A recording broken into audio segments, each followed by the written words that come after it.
Hey folks, this is Tennessee State Senator Bo Watson. Do you ever feel like state politics are hard to follow? Do you wish you could hear directly from the people making the decisions? Do you really know what your elected officials are doing, the policies they're pushing, and how those choices impact your community and your daily life? Tennessee Today is a podcast where I share an inside look at state government, what's happening, why it matters, how it affects you in your daily life. No political spin here, no confusing jargon, just real discussions about the issues shaping our state. Welcome back. This is Tennessee State Senator Bo Watson, and this is Tennessee Today. We are about to celebrate the 4th of July, which is a really, really important holiday in the history of our nation. As a matter of fact, this is the 249th celebration of the signing of the Declaration of Independence, which birthed our nation. I don't think a lot of people realize that it's been almost 250 years. And although that sounds like a long time in the history of civilizations, America and the American experience, particularly American democracy, is still very much in its infancy. It's young as compared to like the Roman Republic or other types of government that existed for hundreds of years. Even governments in Britain and the Western Europe have existed far longer than the American experience. We often forget that our Declaration of Independence and the subsequent Articles of Confederation and then the subsequent Constitution created a style of government that at that time was unknown to the rest of the world. And it's been, many people say, an experiment in how people self-govern. And so the Declaration of Independence started that process, and the Constitution, which was passed in 1787, so it's a number of years later, actually put into motion the government that we wrestle with, struggle with, cheer about in the modern era. So this July 4th marks the anniversary of a really important date in American history, but not just American history. It's actually an important date in world history because we were the first to claim that people can govern themselves. And most people did not believe, particularly at that time, most people did not believe that without a king, you could govern yourself. So it's been an amazing experience. But as people will often say during this time of year, freedom is not free. You have to constantly be vigilant and protect our system of democracy. And it's not a full democracy. We have an elected representative democracy where the public doesn't directly vote on issues. The public elects people to make decisions and vote for them. And that is a little bit different than a true democracy. So we would refer to America as a democratic republic where people are elected, people like me are elected to help with the decision-making process that our government makes. But every generation has to struggle and wrestle with the idea of democracy and a democratic republic. And there are constantly forces that are attacking a democratic republic. And so it requires vigilance and a really strong defense. And that's why America has always been a country that has recognized that its federal government has a responsibility to protect and defend the nation. Matter of fact, when people join the United States military, whatever branch they join, they pledge an oath to defend the Constitution of the United States of America, which is a really big thing when you think about it. Throughout history, men and women have given their lives both in service as well as actually given their lives. I think back about people like my father who in the Second World War graduated from high school, immediately volunteered to serve in the United States Army, and he was in the United States Air Corps, which was part of the Army at the time, which later became the Air Force. And people like him, that generation of World War II veterans who put love of country love of the Constitution above all else, even above their own lives. Though they instilled in us, many of us, the idea that we have to constantly work to protect our sacred responsibility to protect this country and protect our Constitution. And there is a natural tension that exists between people. People view the Constitution differently. Generations view the Constitution differently.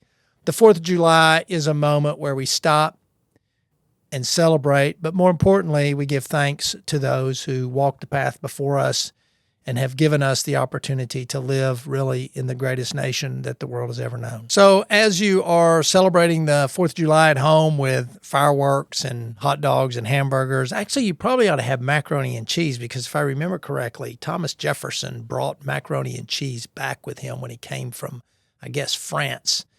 And he was really famous for, of course, he served as ambassador to France, and when he came back, he brought a bunch of stuff with him, and one of those, I believe, was macaroni and cheese. So we probably ought to make macaroni and cheese one of our national foods, even though hot dogs, apple pie is probably the two big ones. But while you're celebrating the 4th of July, I hope you take a moment to remember our first responders, particularly all of our military veterans, those veterans who, particularly those who gave their lives for our country, but particularly, those that are in our community. We're a very strong veterans community, as well as all of the different individuals who in various different ways contribute to our community. The 4th of July is a moment in time for us to take a breath and celebrate all the great things that make Tennessee, Tennessee, and make the United States of America, the United States of America. Now, one of the cool things about living in Hamilton County in the Chattanooga area is that we have a really long Civil War history, and this isn't to debate what went on during the Civil War, but it is a part of American history which really puts Tennessee on the map of the United States. Only Virginia had more Civil War battles in their state than Tennessee did. And Chattanooga, particularly Hamilton County, was really a hotbed of northern and southern conflict.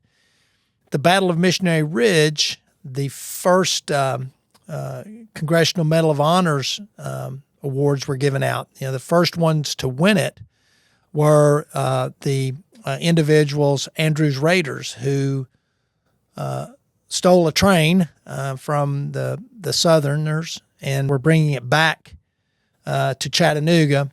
They eventually were captured and actually executed for it. They were the first Medal of Honor winners, and they rest at our national cemetery right here in downtown Chattanooga. But because of that, the Congressional Medal of Honor, the Congressional Medal of Honor Museum is right here in Chattanooga, which is an amazing thing for our community, that you can go down to the riverfront and read about and see the stories of these individuals who, again, put love of country, love of the Constitution, love of liberty above their own life in many instances. And you can read their amazing stories.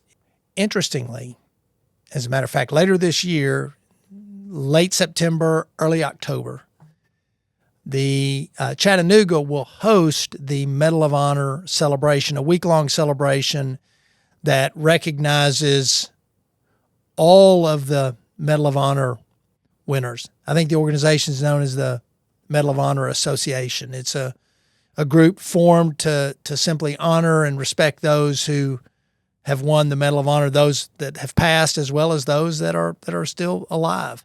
Of course, Chattanooga or Hamilton County, we've had a number of Medal of Honor winners, the most recent being Larry Taylor. Of course, we had Coolidge who won it, and then Desmond Doss. So we've had a lot of Medal of Honor winners. It will be a really unique opportunity for the city of Chattanooga and Hamilton County to host a really cool event. And I hope that you will make plans to attend that later this fall. And while you're celebrating the 4th of July, be safe, have a good time. but recognize that the 4th of July isn't just a holiday on our calendar. It is a really important time for Americans to reflect on, and with gratitude, the opportunities we have to live in this amazing nation that we all share. As you're celebrating the 4th of July, don't forget we all have a responsibility to be engaged in our government. This is a system of self-government, people governing themselves. I think that for me is one of the big things around the 4th of July. Of course, I enjoy the festivities like everybody does, and I'll do a couple of parades and go to several different events. But what it really does is it always reminds me that I have not just an opportunity, I have a responsibility. Actually, I have a duty to be engaged in my government at the local level, at the state level, and at the federal level. Too many times people think that their voice doesn't matter. And over again during my elected life, I have realized how important the single individual's voice can be.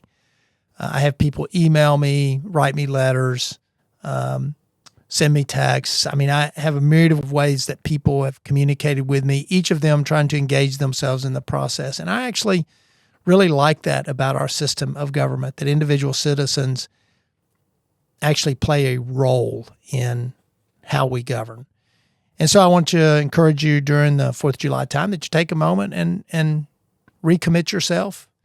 I will take a moment and recommit myself to the great state of Tennessee as well as the great United States of America, because we are all responsible. The government that we elect is the government that we get. And so being involved and being engaged is really critical. As I was telling you, my father was in the United States Army, at that time known as the Army Air Corps. Of course, Chattanooga at that time was a much smaller city.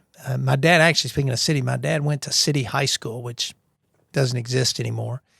And he and a buddy, Frank Conley, they were friends their entire lives. As a matter of fact, we called my sisters and I, we called Frank Conley Mouth because my dad said he talked all the time. And Frank and my father drove to Nashville to enlist in the United States Army back in the 1940s. And Frank, I think, ended up as an infantryman. And my dad, of course, went into the Army Air Corps and then traveled really all around the Southeast as he did his training. And Dad was training to fly a B-25 bomber, which was supposed to have been used for the invasion of Japan. But of course, as you know, the atomic bomb went off and they never invaded. And so my dad never really got to fly a B-25 in combat, which in a strange way really disappointed him because he did all that training and he didn't get to do it. But, you know, when you think about the 4th of July and why people celebrate it, particularly our veterans, people like my dad, they have a passion or a love of country, particularly those that were in combat, especially those around World War II who were fighting against an invasion of our way of life, quite frankly, and particularly in Western Europe. They have a type of passion and patriotism that those of my generation really don't understand. I mean, we've had Korea and Vietnam and other military incursions, Iraq, but nothing like, and I hope never again, nothing like World War II. And I think my dad took away from that a sense of duty that we should all be reminded of during the 4th of July, because, you know, putting words on a piece of paper about freedom and liberty, which is what the Declaration of Independence says, the ability to choose your own government, which the Declaration of Independence says, failure to recognize you have a duty to uphold that is the weak point for our type of government. And so people like my dad really believed in their responsibility to the country and to the people of this country. and really to democracy and democracies all across the world. And thus it was a world war.